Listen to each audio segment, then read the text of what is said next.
Bom dia. Então, na verdade, no último domingo nós recebemos, né, essa ocorrência policial e aí na segunda-feira, logo pela manhã, instauramos o inquérito.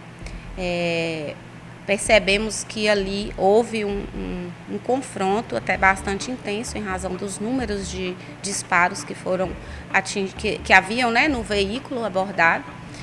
Pela ocorrência, os militares abordaram esses dois indivíduos que não aceitaram, né, não concordaram ali com aquela abordagem, motivo pelo qual os policiais tiveram que se prontificar e foram surpreendidos com disparos.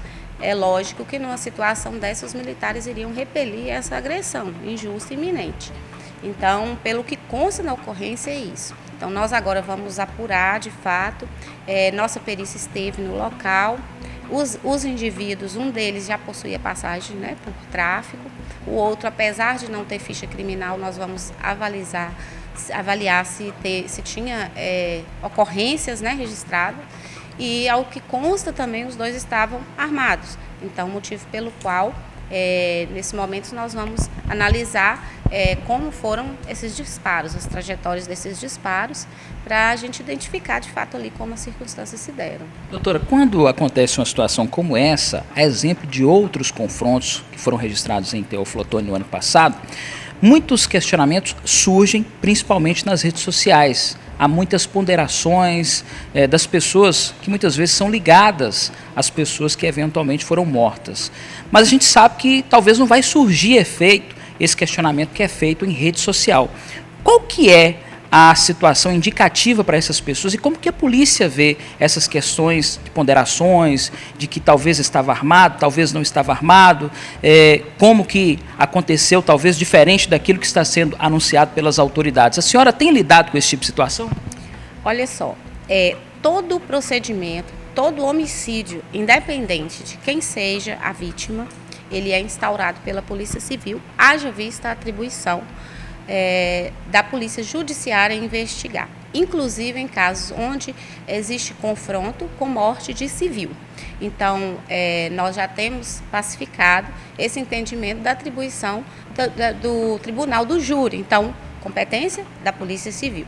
Então, todos os inquéritos, ano passado nós tivemos muitos inquéritos onde houve confronto com a Polícia Militar, então todos os inquéritos eles são instaurados, são devidamente apurados.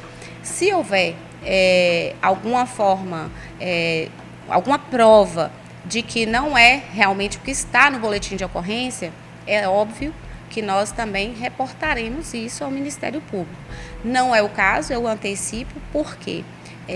99,9% essas pessoas elas enfrentam a polícia. Então a pessoa que age dessa forma, ele está arcando com essa consequência.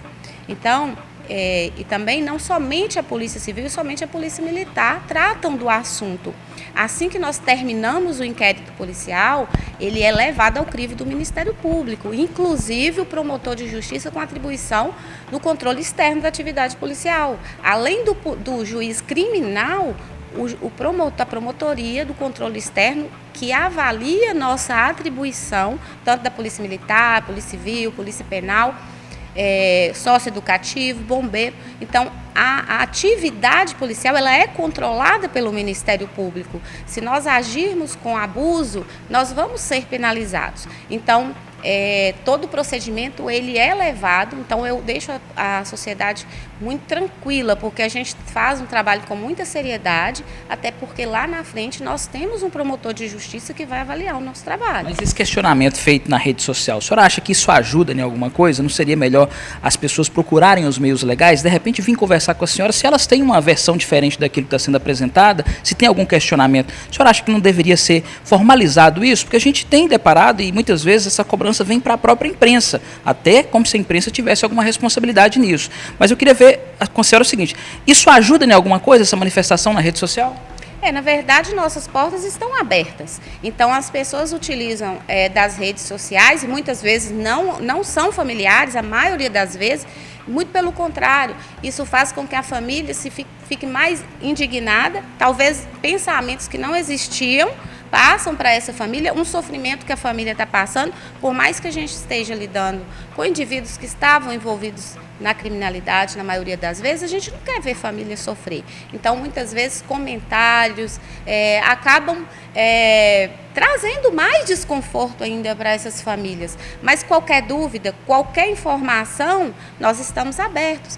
Aqui na minha delegacia, dificilmente vem alguém me questionar ou trazer alguma informação. Então, falar na rede social, o que não se sabe, o que não se prova, as provas a gente tem no inquérito e não em rede social. Essas pessoas podem ser responsabilizadas pelo que dizem ou pela suspeição que levantam, sem uma fundada a prova do que estão dizendo? Com certeza. Como eu até disse na última reportagem, as pessoas estão usando rede social para falar, muitas vezes, o que não sabe. Se sabe, é obrigação de informar. Então, se está informando de maneira escondida, é porque não é verdade. O que é verdade, a gente não precisa ter medo de falar.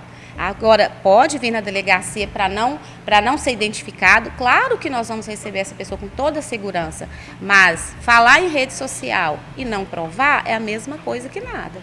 Elas correm o risco dessa manifestação até mesmo serem convocadas a explicar ou sustentar o que está sendo dito, porque é uma acusação contra a autoridade. Com certeza, porque nós realizamos o trabalho e a imprensa, nesse caso, trabalhando, vendo a seriedade do nosso trabalho, a Polícia Civil de Minas Gerais, ela trabalha com muita seriedade. Vocês acompanham casos aí difíceis de apurar e que a gente trata com muita seriedade e sempre vamos tratar. Então, a rede social ela não pode ser terra de ninguém e podem sim ser responsabilizados. A identificação, hoje, ela é muito mais fácil do que se pensa.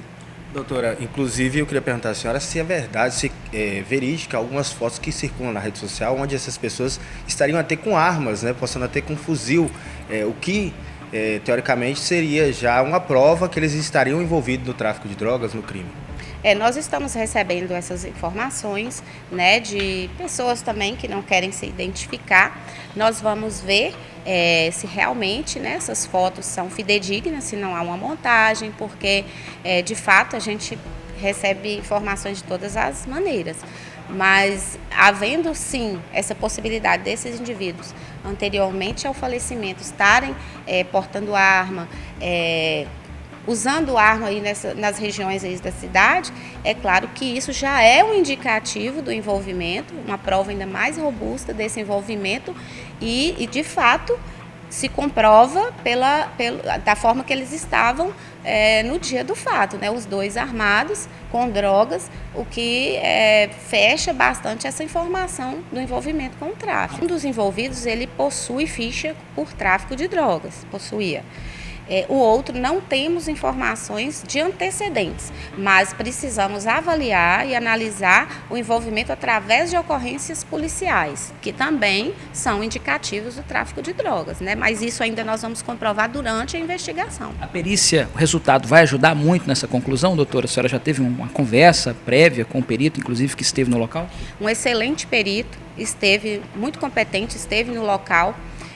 Já me narrou que vai conseguir fazer o laudo o mais rápido possível, até porque nós queremos disponibilizar esse inquérito à justiça também o mais rápido e tenho certeza que o resultado vai ser técnico, né, e vai nos trazer as informações para a qual precisamos para fechar o nosso procedimento.